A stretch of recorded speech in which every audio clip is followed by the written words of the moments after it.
Y'all, I used to come to these events and I used to live for them. And then all of a sudden when you get a baby girl, it's like every minute away from her, I was like, dang it. But I stand on this stage because my grandmother lived in a trailer park 10 minutes off the strip, Lamb Boulevard. She came from Puerto Rico. She cleaned offices in New York. She worked in factories in LA. And she moved to Vegas.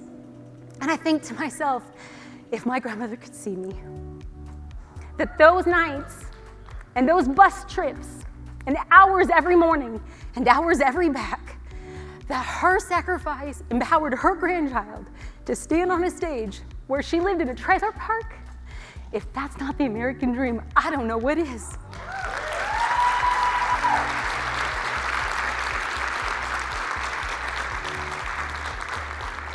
I also think it's important for you to know that if you so choose, and if you are so blessed, you are somebody's grandma.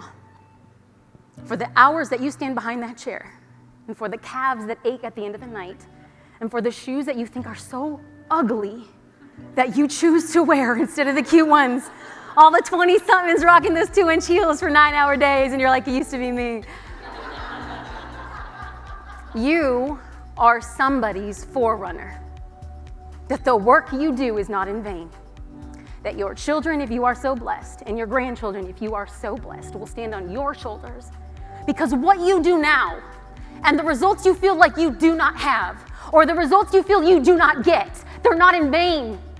You're showing other people what is possible. Not dang, are you gonna stop?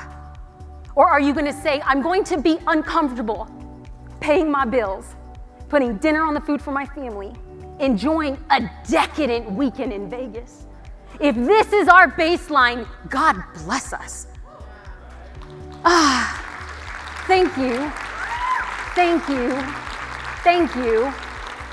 Thank you, IBE.